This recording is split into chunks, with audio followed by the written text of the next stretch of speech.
Assalamu alaikum. This is me Samit Beg. Today I am here with some examples of probability. हम लोग आज के lecture में कुछ एग्जांपल्स डिस्कस करेंगे प्रोबेबिलिटी की। तो हम देख लेते हैं कि कौन सी एग्जांपल है। लेक्चर 23 है आपके पास। तो एग्जांपल फर्स्ट है हमारे पास, the probability that A will be alive after 10 years to come is 5/7। यहाँ पर आपको प्रोबेबिलिटी किसकी दी हुई है कि हमारे पास जो ए है वो हमारे पास अलाइव है आफ्टर 10 years, 10 साल के बाद बी अलाइव है, तो उसकी प्रोबेबिलिटी आपको क्या दी हुई है 5/7 एंड फॉर बी इज 7/9। ठीक है, प्रोबेबिलिटी ऑफ ए भी आपको गिवन है, प्रोबेबिलिटी ऑफ बी भी आपको गिवन है। तो यहाँ पर आपको फाइंड आउट क्या करना है, find out the probability that both of them will die. First पे आपको पूछा गया है कि both of them will die. Second पे आपसे पूछा गया है A will alive, B will dead. ठीक है, और थर्ड पे आपके पास पूछा गया है B will be alive and A dead. और फोर्थ आपके पास क्या फाइंड करनी है आपने probability, both of them will be alive in 10 years to come. ठीक है, कि दोनों ए और बी जो हैं वो दोनों अलाइव हैं, 10 years के बाद भी वो दोनों अलाइव हैं। ठीक है, ये आपने फॉलोइंग जो 4 आपको प्रोबेबिलिटीज फाइंड आउट करनी है। तो प्रोबेबिलिटी ऑफ ए और प्रोबेबिलिटी ऑफ बी वो आपको क्वेश्चन में ऑलरेडी गिवन है।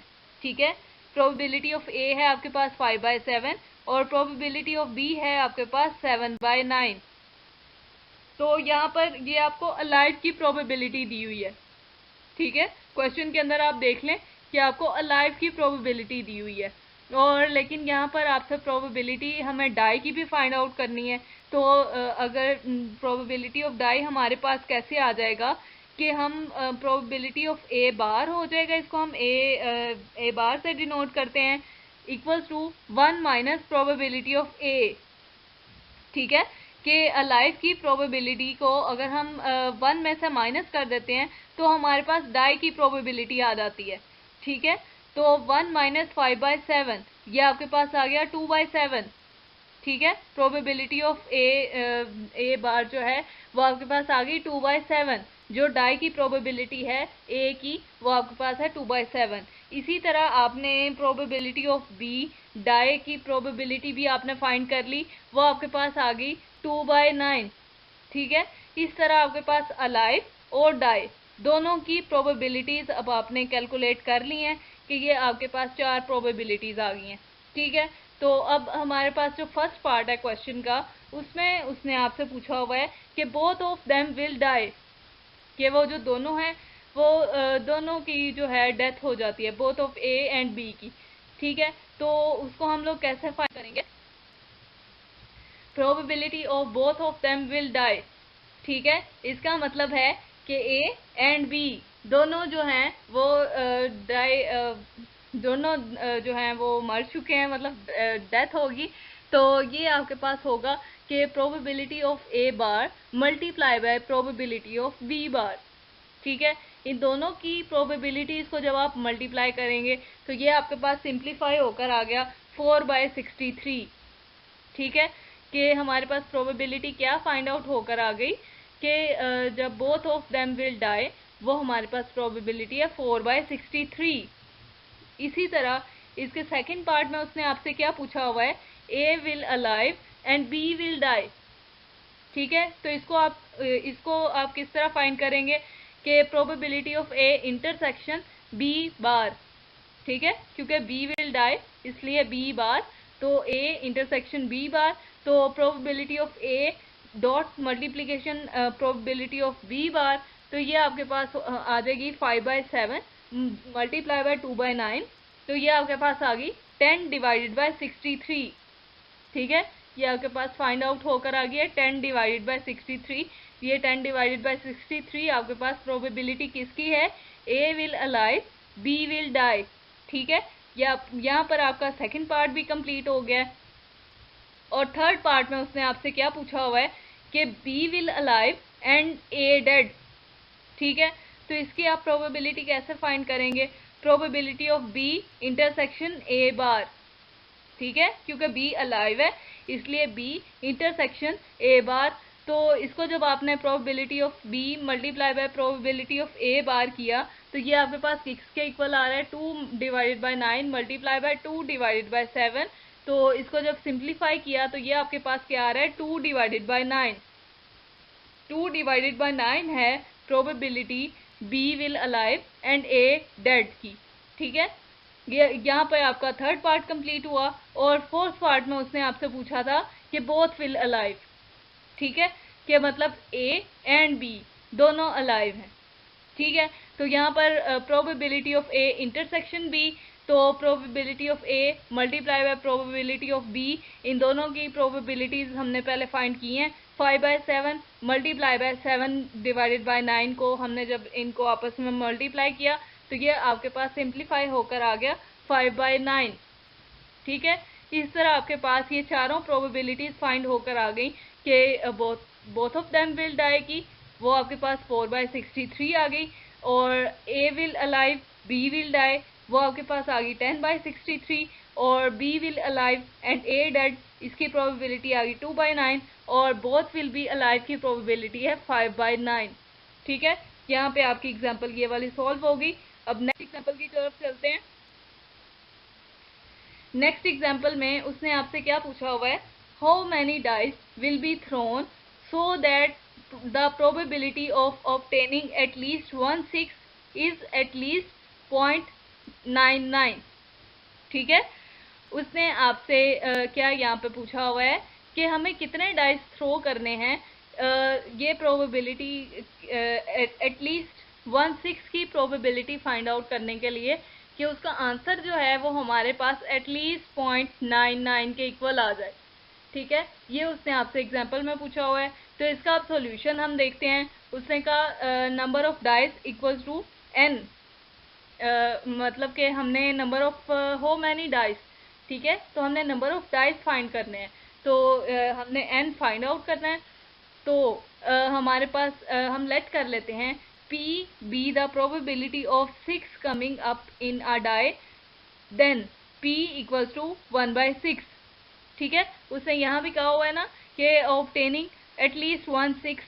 ठीक है, इसका मतलब है कि हमारे पास 6 पॉसिबल आउटकम्स है जिसमें से हमने एक आउटकम को सिलेक्ट किया जो कि 6, तो इसलिए हमारे पास जो P है वो हमारे पास आ गया 1/6। ठीक है, और यहाँ पर जो Q है, Q आपके पास आ गया कि 1 - 1/6। ठीक है, Q वो होगा कि जिनमें से हमने P को माइनस किया हुआ होगा, 1 - 1 डिवाइडेड बाय 6, तो ये आपके पास आ जाएगा 5/6। तो probability at least 1/6 comes up greater than equals to 0.99। ठीक है, उसने ये आपको क्वेश्चन में दिया हुआ है कि एटलीस्ट 1/6 की जो प्रोबेबिलिटी है वो है एटलीस्ट 0.99। ठीक है, मतलब ग्रेटर इक्वल्स टू 0.99। तो प्रोबेबिलिटी आपने फाइंड आउट किसकी करनी है, x greater than equals to 1 की आपने प्रोबेबिलिटी फाइंड करनी है इसके लिए। ठीक है, तो 1 ग्रेटर देन इक्वल्स टू ये हमने पहले भी देखा है कि हमारे पास जो है जब एटलीस्ट की कंडीशन होती है तो उसके अंदर हम 1 minus probability x equals to 0 करेंगे। तो जब हमने 1 माइनस जो बाइनोमियल डिस्ट्रीब्यूशन का हमारे पास फार्मूला है n कॉम्बिनेशन x p की पावर x और इंटू q की पावर n माइनस x। ठीक है, तो यहाँ पर हमने जो बाइनोमियल डिस्ट्रीब्यूशन के फार्मूला के अंदर जब हमने इसकी वैल्यूज पुट की, हमारे पास n तो हमने फाइंड आउट करना है। ठीक है, तो n जो है वो एज इट इज़ यहाँ पर आ जाएगा और x की जगह पर हम लोग 0 पुट कर देंगे, तो n कॉम्बिनेशन 0, 5 डिवाइडेड बाय 6 की पावर n माइनस 0 और मल्टीप्लाई बाय 1 डिवाइडेड बाय 6 की पावर 0। ठीक है, इस सारे को हमने सिंप्लीफाई किया तो हमारे पास क्या आया, equals to 1 minus 5 divided by 6 की पावर n। ठीक है, ये हमारे पास जो 1 माइनस 5 डिवाइडेड बाय 6 की पावर n है, ये हमारे पास प्रोबेबिलिटी किसकी फाइंड आउट होकर आ गई, x greater than equals to 1 की, प्रोबेबिलिटी ऑफ एटलीस्ट 1/6 की। ठीक है, तो इसको जब हमने जब हमें पता है कि एटलीस्ट 1/6 की जो प्रोबेबिलिटी है वो है एटलीस्ट 0.99। ठीक है, तो इसकी इक्वेशन के अंदर जब हमने इसको पुट किया है तो इसको जब सिंप्लीफाई किया तो हमारे पास जो इनइक्वालिटी है वो उसका साइन चेंज हो जाएगा। ठीक है, तो यहाँ पर आपके पास आ गया 5 डिवाइडेड बाय 6 की power n less than equal to 0.01। ठीक है, जब इसको हमने सिंप्लीफाई किया तो हमारे पास ये आ गया। तो अब हमने क्योंकि n की वैल्यू फाइंड करनी है यहाँ पे, तो हमें फिर log लेना होगा यहाँ पे। ठीक है, क्योंकि n पावर में है इसलिए हम उसका log लेंगे, तो n log ऑफ 5/6 आ जाएगा। और जब log हम लोग लेते हैं तो आपको पता है कि इनइक्वालिटी जो है वो चेंज हो जाती है, तो वो फिर इनइक्वालिटी चेंज हो जाएगी, तो log ऑफ 0.01। ठीक है, इसको हमने जब सिंप्लीफाई किया तो हमारे पास सिंप्लीफाई होकर आंसर आपके पास क्या आ गया, n इक्वल टू 26। ठीक है, आपके पास 26। अब ये 26 आपको क्या शो कर रहा है, 26 dice must be thrown so that the probability of obtaining at least 1/6 is at least 0.99। उसने पूछा था कि आपको कितने डाइस चाहिए होंगे कि आपकी प्रोबेबिलिटी जो है वो प्रोबेबिलिटी एटलीस्ट 1/6 की जो है वो एटलीस्ट 0.99 हो। तो हमें 26 डाइस चाहिए होंगे कि हमारी प्रोबेबिलिटी जो ऑब्टेनिंग एटलीस्ट 1/6 है वो एटलीस्ट 0.99 के इक्वल हो। ठीक है, हमें 26 डाइस चाहिए होंगे, एन हमारे पास फाइंड आउट होकर आ गया इस एग्जाम्पल में 26। अब नेक्स्ट हमारे पास एग्जाम्पल है, एग्जाम्पल नंबर 3 है हमारे पास। A box contains 4 red 4 white and 5 green balls. ठीक है, हमारे पास 3 टाइप्स की बॉल्स हैं, 4 हमारे पास रेड हैं और 4 जो हैं वो वाइट हैं और 5 ग्रीन है। ठीक है, 3 balls are drawn from the box together. और आपने 3 बॉल्स जो हैं उनको आपने इकट्ठे जो है वो ड्रॉ करना है। तो आपने फाइंड आउट क्या करना है, find the probability that may be all of different colours and second आपके पास क्या पार्ट है, all of the same colours. ठीक है, इन दो की आपने प्रोबेबिलिटी फाइंड करनी है। तो इसका हम लोग सॉल्यूशन देखेंगे। यहाँ पर सॉल्यूशन में आपके पास जो टोटल बॉल्स हैं, ठीक है, 4 + 4 + 5। ठीक है, 4 रेड हैं 4 वाइट हैं और 5 ग्रीन है। इनको जब आप ऐड करते हैं तो ये आपके पास कैलकुलेट होकर आ जाता है 13। ठीक है, 13 कॉम्बिनेशन 3, क्योंकि आपने 3 बॉल्स सिलेक्ट करनी है इसलिए आपके पास 13C3। तो 13C3 जो इसको आप कैलकुलेट करेंगे तो आपके पास आएगा 286। ठीक है, आपके पास n ऑफ s जो है वो आ गया 286। अब हमारे पास फर्स्ट हमने प्रोबेबिलिटी किसकी फाइंड आउट करनी थी, all balls of different colours. ठीक है, हमने लेट किया कि A denotes the probability that may be all balls of different colours. और जब all balls of different colours होंगी इसका मतलब है कि हमने एक बॉल जो है वो रेड में से ली होगी, एक जो है वो वाइट में से ली होगी और एक जो है वो हमने ग्रीन बॉल्स में से बॉल सिलेक्ट की होगी। ठीक है, फिर ही हमारे पास जो है वो डिफरेंट बॉल्स हो जाएंगी। तो हमने हमारे पास जो n ऑफ a है वो आपके पास क्या आ जाएगा, 4 कॉम्बिनेशन 1। ठीक है, कि आपके पास 4 रेड बॉल्स थी उसमें से आपने एक सिलेक्ट कर ली। ठीक है, मल्टीप्लाई बाय 4 कॉम्बिनेशन 1, क्योंकि आपके पास वाइट भी 4 बॉल्स थी इसलिए 4 बॉल्स में से आपने एक को सिलेक्ट किया तो 4 कॉम्बिनेशन 1। और आपके पास जो ग्रीन बॉल्स थी वो थी आपके पास 5। ठीक है, जब आप ग्रीन 5 बॉल्स में से एक बॉल सिलेक्ट करेंगे तो वो आपके पास क्या होगा, 5C1। ठीक है, इन तीनों को जब आप मल्टीप्लाई करेंगे तो आपके पास आ जाएगा 80। ठीक है, आपके पास n ऑफ a जो है वो 80 आ जाएगा। तो प्रोबेबिलिटी ऑफ a आपके पास क्या होगा, n of a divided by n of s। तो जो सैम्पल पॉइंट्स जो आपके पास हैं वो हैं 286 आपके पास फाइंड आउट हो गया है, और n ऑफ a जो a के जो पॉसिबल आउटकम्स हैं वो 80। तो आपके पास 80 डिवाइडेड बाय 286, तो इसको जब आपने सिंप्लीफाई किया ये किसके इक्वल आ गया, 40 डिवाइडेड बाय 143। ठीक है, probability of different balls, all balls of different colours. ठीक है, ये आपके पास प्रोबेबिलिटी आ गई। ठीक है, इसके दरमियान में जब हमारे पास प्रोबेबिलिटी में एंड होता है तो हम मल्टीप्लाई करते हैं। ठीक है, कि हमने ये इस फर्स्ट पार्ट के अंदर हमने क्या क्या डिनोट किया हमने कि हमारे पास जो 3 डिफरेंट बॉल्स थी। उसके अंदर हमने जो एक बॉल थी वो हमने रेड में से सिलेक्ट कर ली, एंड ठीक है, एंड हमने जो सेकंड बॉल है वो हमने वाइट में से सिलेक्ट कर ली, और जो हमारे पास एंड, ठीक है, एंड हमने मल्टीप्लाई कर लिया इसको। ग्रीन हमारे पास 5 बॉल्स थी, उसमें से हमने एक बॉल को सिलेक्ट कर लिया, ठीक है, इन तीनों को हमने मल्टीप्लाई किया, ठीक है।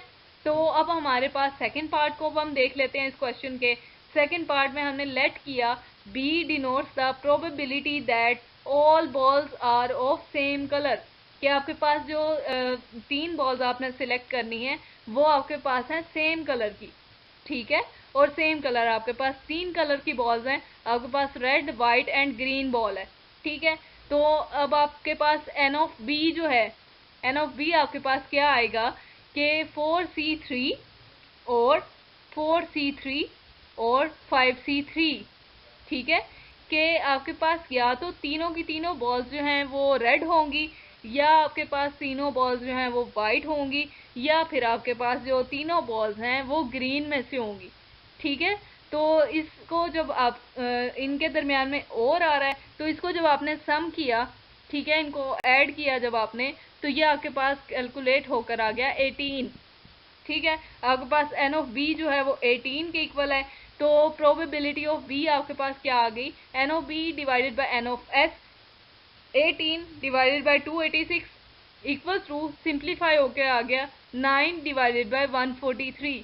9 डिवाइडेड बाय 143 आपके पास किस चीज़ की प्रोबेबिलिटी है, that all balls are of same colour, कि आपके पास जो 3 बॉल्स हैं, 3 बॉल्स सेलेक्ट करनी थी आपने, तो जो 3 बॉल्स हैं वो सेम कलर की हैं, ठीक है। इस तरह यहाँ पे आपकी एग्जांपल सॉल्व हो जाती है कि आपने प्रोबेबिलिटी ऑफ डिफरेंट बॉल्स की भी सिलेक्ट फाइंड की, और probability of same colour balls की भी फाइंड की है।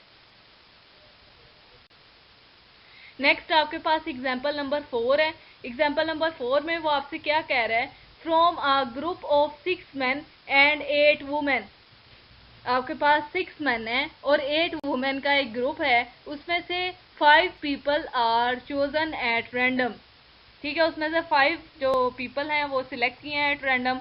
तो find the probability that there are more men chosen than women, हमने प्रोबेबिलिटी किसकी फाइंड करनी है कि हमने जो मोर मैन चूज करने हैं, वुमेन से हमने ज़्यादा मैन को चूज करना है, ठीक है, इस चीज़ की हमने प्रोबेबिलिटी फाइंड करनी है। तो इसके सोल्यूशन में आप देखें कि आपके पास एन ऑफ एस जो सैम्पल पॉइंट्स होंगे वो आपके पास क्या होगा, n of S, n of S आपके पास होगा 14 कॉम्बिनेशन 3, आपके पास जो टोटल ग्रुप में मेंबर्स हैं वो है 14, ठीक है, 8 वुमेन है और 6 मैन है, ठीक है। तो 14 आपके पास जो है वो ग्रुप में मेंबर्स हैं, और इसमें से आपने सिलेक्ट कितने लोगों को करना है, 5 पीपल को। तो 14C5 ये आपके पास आ गया 2002 आ गया आपके पास। तो आपके पास let A be the event denotes that there are more man chosen than women, हमने प्रोबेबिलिटी ये फाइंड करनी है कि more man are chosen than women, कि मैन जो है ज़्यादा सिलेक्ट होंगे वुमेन से। तो यहाँ पर एन ऑफ ए आपके पास क्या आ जाएगा, 6C3 मल्टीप्लाई बाय 8C2, हम लोगों ने 5 जो पीपल हैं सिलेक्ट करने हैं, ठीक है। तो ये इसको हम हमारे पास ये हो सकता है कि हमारे पास जो 8 वुमेन हैं और 6 मैन हैं, ठीक है, कि हम 6 मैन जो हमारे पास 6 मैन हैं उसमें से हम 3 मैन चूज कर लें और 2 वुमेन चूज कर लें, ठीक है। अब भी हमारे पास जो मैन हैं वो ज़्यादा हैं, मतलब 3 हैं, और वुमेन 2 हैं, ठीक है, ज़्यादा हो गए यहाँ पे भी। और सेकंड पे हमने क्या किया, 6C4 मल्टीप्लाई बाय 8C1, ठीक है, कि अगर हम एक वुमेन सिलेक्ट कर लेते हैं और 4 मैन सिलेक्ट कर लेते हैं, ठीक है, या इसकी थर्ड पॉसिबिलिटी क्या है कि हम जो 5 मैन सिलेक्ट कर लें, ठीक है, C5 मल्टीप्लाई बाय 8C0, कि हम वुमेन में से 0 वुमेन को सिलेक्ट करें, हम किसी भी वुमेन को सिलेक्ट नहीं करते, ठीक है। तो आपके पास आ जाएगा 8C0, तो आपके पास एन ऑफ ए जो है वो आपके पास आ जाएगा 686, ठीक है। तो आपने ए की प्रोबेबिलिटी आपने क्या फाइंड आउट करनी है, n of A divided by n of S, ठीक है, 686 डिवाइडेड बाय 2002। तो इसको जब सिंप्लीफाई किया आपने तो इसका आंसर आ गया 49 डिवाइडेड बाय 143। ठीक है, प्रोबेबिलिटी ऑफ ए आपके पास आ गई कि more man chosen than women. ये आपके पास क्या आ गई 49 डिवाइडेड बाय 143।